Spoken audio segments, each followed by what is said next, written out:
मैं Aryan senior secondary school की teacher, political science की टीचर संगीता रोहिला।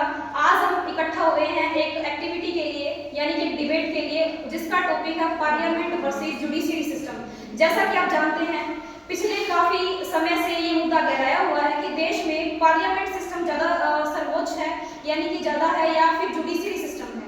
तो इसके बारे में आज दोनों की पावर के बारे में जानेंगे कि जुडिशरी सिस्टम का क्या कार्य है, क्या उसमें कुछ सीमाएं हैं, उसकी लिमिटेशन है, या वो बिना लिमिटेशन के कार्य करता है, और पार्लियामेंट का क्या काम है, क्या दोनों एक दूसरे पे कंट्रोल रखते हैं या अलग अलग तरीके से काम करते हैं। तो चलिए हम एक डिबेट के माध्यम से इसको समझते हैं।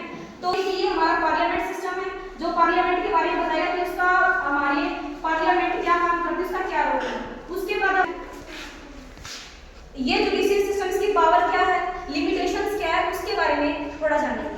सबसे पहले हम पार्लियामेंट के रोल के बारे में जानते हैं कि क्या रोल है इंडियन कॉन्स्टिट्यूशन में। चलिए, अनुच्छेद 368 के अनुसार संसद संविधान में किसी भी विषय को संशोधन कर सकती है और इस प्रकार किसी भी कानून को लागू कर सकती है। यह बात बिल्कुल सही है कि संसद 368 के अनुसार संशोधन कर सकती है, लेकिन उससे संविधान के सिद्धांत का हनन नहीं होना चाहिए।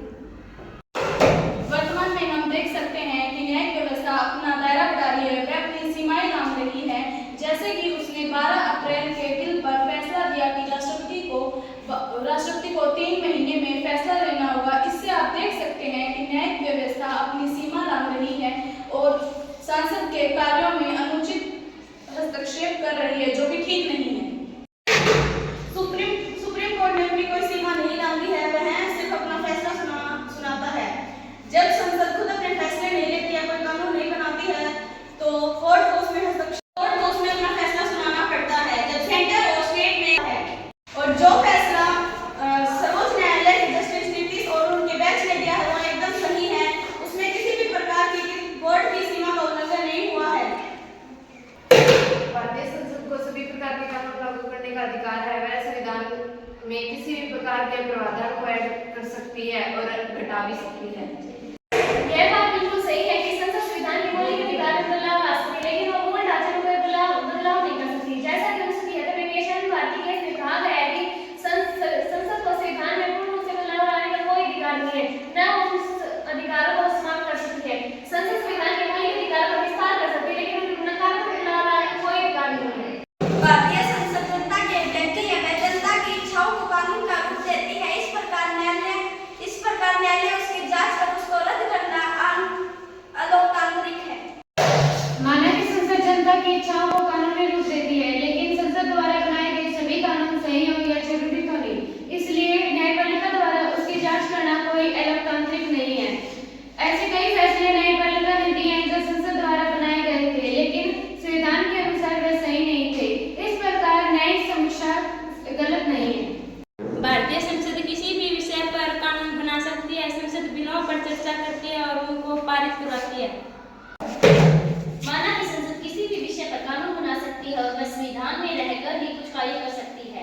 भारत में न्यायिक समीक्षा को अपनाया गया है और इसके अंतर्गत न्यायपालिका कानूनों की जांच करती है और संविधान में कानूनों के अनुसार जो कार्य नहीं कर रहे उसको रद्द करती है।